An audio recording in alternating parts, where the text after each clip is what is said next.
All right, everyone, welcome. It's the Last Seed podcast. It's your boy Johnny Clutch with my colleague Ty over here. Welcome everyone. Before we start with the episode, please hit that like button. Helps out the algorithm. And also, if you haven't hit that subscribe button yet, what are you doing? Honestly, at this point. Yeah, let's get to 50 subscribers here. We want to start going live on YouTube. But anyways, let's start into it. So first 2 weeks of the Bills season, man, we're through. You know what I mean? 2-0 start. Yeah. Really can't ask for much better than that. So what has been like your biggest take from these two games so far? They're both pretty different game wise. You know Mhm. how week one went versus week two.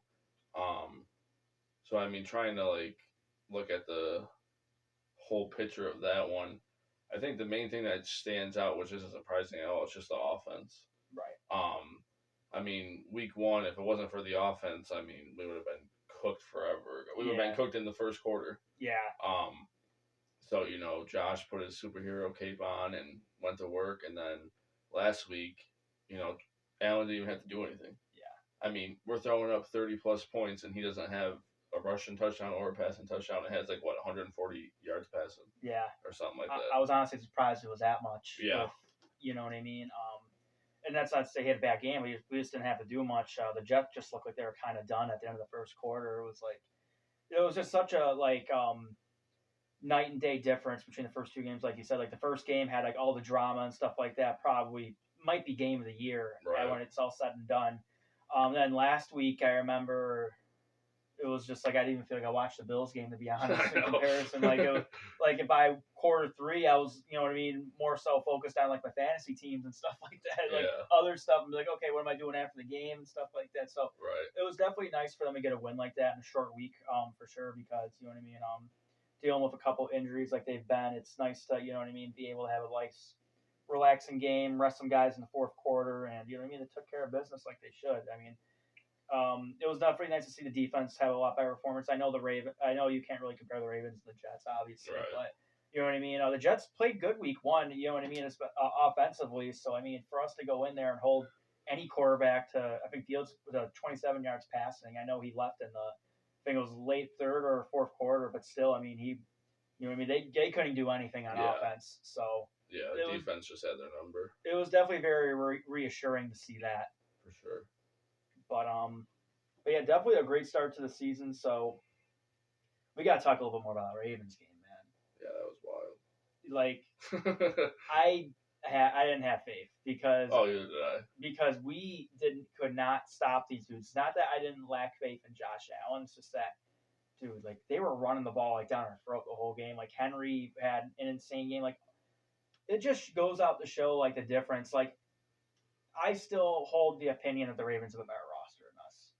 Yeah. I feel top to bottom, the Ravens are a better team, but when you have Josh, you know what I mean? It just it's one of those things. Equalizer. It's they're better on paper for sure. But the thing is that I'll always use this as an example when Odell got traded to the Browns.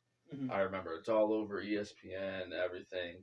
And I forget who it was. I don't want to just throw a name out there because I'll have to see if I can find it first.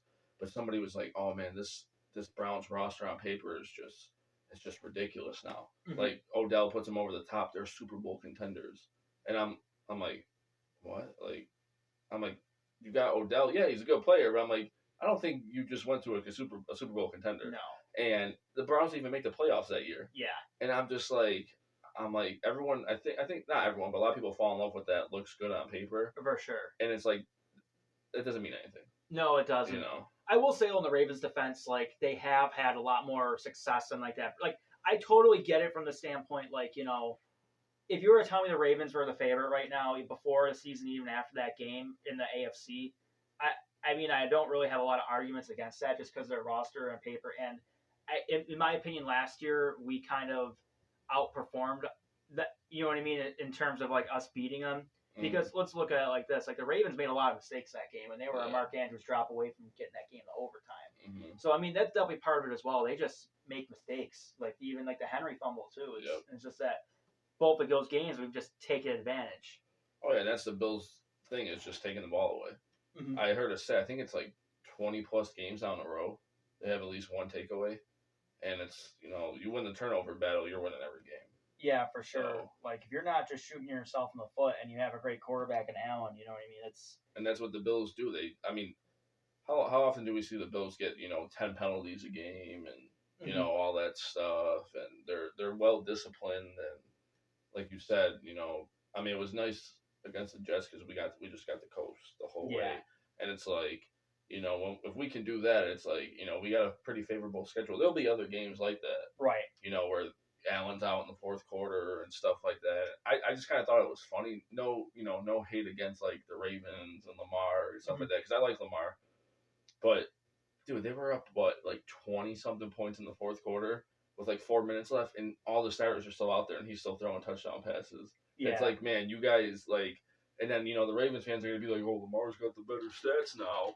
Like, it's like, oh, that's cool. Yeah. Your guys in there up 20 still with the first team offense, and Josh is sitting down drinking Gatorade. So And you just look at like, Lamar has a lot more, a lot more a lot more weapons on his team, I feel like. Like, let's be honest here, like our number one like, and this is no knock on our weapons or anything like that. Like you know how I feel about Coleman. I think he can have a breakout year if he keeps going. But mhm, dude, like the Ravens, they got Derrick Henry, who's probably the best running back in the last decade. I mean, arguably, I would say. right. Zay Flowers is good. I mean, Hopkins does not look washed at all. No, he looks good.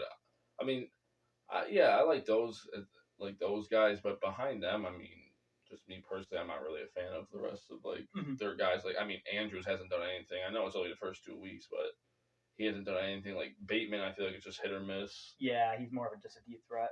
Right, but I mean, yeah, like that catch Hopkins had against Buffalo, that was wild. Yeah, he had a nice one last week too against the Browns. I mean, Yeah, dude, like, yeah, he definitely. I think they should put him more in the game plan. I mean, that's just me personally. Hopefully, they right. don't figure that out. But something else I've been finding interesting is Mr. Matt Prater. The old vet coming in, and he's been incredible for us. And no matter how long his tenure is here, you know what I mean. Definitely gotta give thanks to him. But that's one thing I really wanted to touch upon is like if he keeps kicking like this, do we see them get rid of Bass? I don't think so. I mean, McDermott already said, not that it really means anything. Mm-hmm. He already said when Bass comes back, like he's the guy. So I was wondering. I don't know. I don't know. Is Prater? I don't remember seeing if he got signed to our 53. Yeah, I don't But think he has yet. but I think. And then I remember when they did the practice squad elevations, it was just two defensive guys. So I'm guessing he must have got signed to the 53 Yeah, because I'm like at first, he just was on the practice squad, and I'm like, why doesn't he just take that kicker spot on the 53 right. in the meantime? So I'm guessing that's what it is now. Mm-hmm. But yeah, I don't know what they're gonna do. I think they're invested in Bass a lot money wise. So, So I mean, I don't know if they want to take that hit. so I was looking at it. So basically, for them to keep Bass in the roster, he would be about I think it was around like $4.6 million hit if you just keep him, and you know what I mean, and you say bye bye to Prater. Right. It would be a $6 million hit if you cut him. So basically, about a 1.5 million difference, maybe a little bit less. So that's what it would cost basically on Right. top of what you're paying Prater too Right. to make that switch.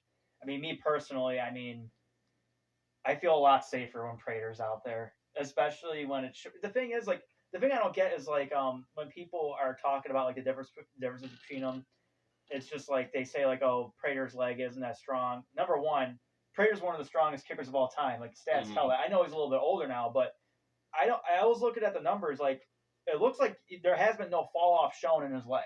Right. You know what I mean? Like he got hurt last year with the Cardinals, and they had another guy come in. He was a lot younger, and obviously the Cardinals said, "Yeah, we just got to keep rolling with this guy." Mm-hmm. And number two, this is just my opinion. We have one of the best quarterbacks, one of the best offenses in the league. We shouldn't be kicking 50-plus yard field goals anyway. No. If our kicker missed a 50-plus yard field goal, I'm not blaming the kicker. Like, give me someone that can make it 50 and in. And Yeah. I'm just confident with him out there every time. There's not been one time so far where I'm just like, I'm not confident in Prater, not even like the game winner or anything like that. So Mm-hmm. that's just me though. Like I just feel way more comfortable with Prater as opposed to Bass. Yeah, I think for me it'll just be time will tell because I mean it is just 2 games. Mm-hmm. So and I mean we've seen Bass just like I mean we've seen him miss stuff and then we see him when he's hot he'll make whatever, Mm-hmm. And so that's the thing. I want to see how it is. Like, I want to have this same conversation 2 or 3 weeks from now, and just be like, Right. okay, yeah, like Prater's the guy, or like, you know what? Honestly, flip a coin, take who you want. Like, Yeah. you know. Another thing I've been seeing though is like, I don't know if you noticed it, but kickers have been good so far this year. Mm-hmm. If your kicker, you know what I mean, if your kicker's like not good or anything like that, or you don't have confidence in them, I just think that's a huge, you know what I mean, disadvantage to be at. So Right. having someone out there you're confident in can you make those kicks is, definitely huge. For sure. I mean, there's these guys. I mean, like 65 is the new like 40 now. Yeah. Like in yardage wise for kicking field goals, like people just do it so effortlessly. Yeah, like look at I know the Ravens guy. What was his name? Loop. Tyler Loop. Yeah. Yeah, I know he missed an extra point against us, but I mean he's been great. The guy in Jacksonville hit like a 70-yarder in the preseason. Cam Little. Yeah. Aubrey's. Yeah. Aubrey. Yeah. You know what I mean? Like he's just insane. Yeah. Then we see someone else. Like look at the guy the Falcons just picked up, that Parker Romo dude or whatever. Yeah. Like Young Hoku wasn't really kicking too well.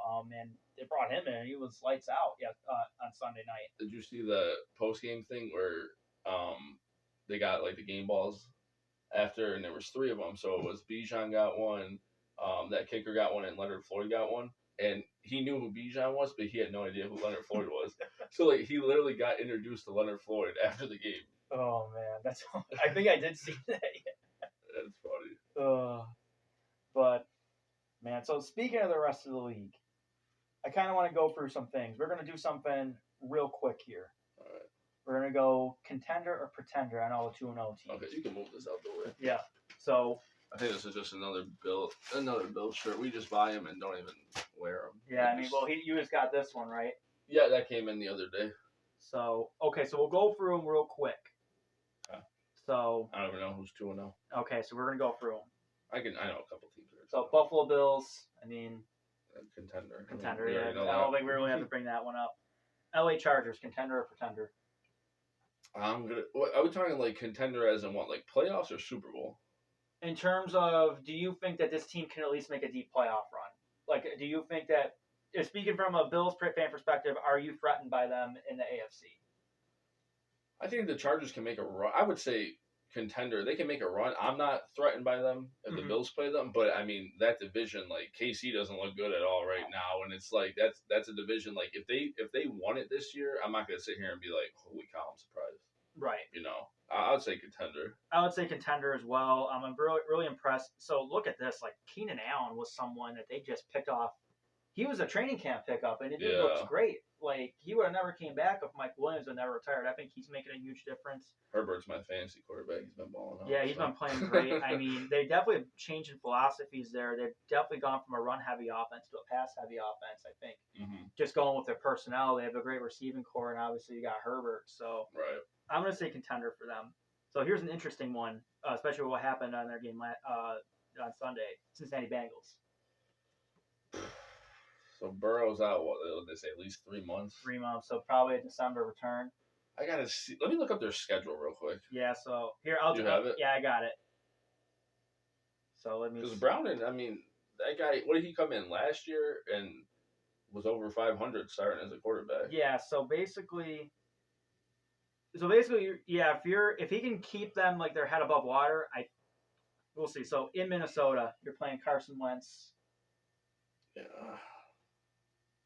I mean, that might be like a push for me. I'm not really sure. Yeah, I don't really know about that game. It's tough. At Denver, that's gonna be a tough one. Yeah. Detroit. That's L. At Green Bay. Oh, that's an This L. is a tough schedule off the rip. It softens up here. They got Pittsburgh, 3 straight home games. Pittsburgh, Jets, and Bears. You gotta get 2 of those in this scenario. Right. That's just tough. At least 2 of those. I might even argue 3. I could see them.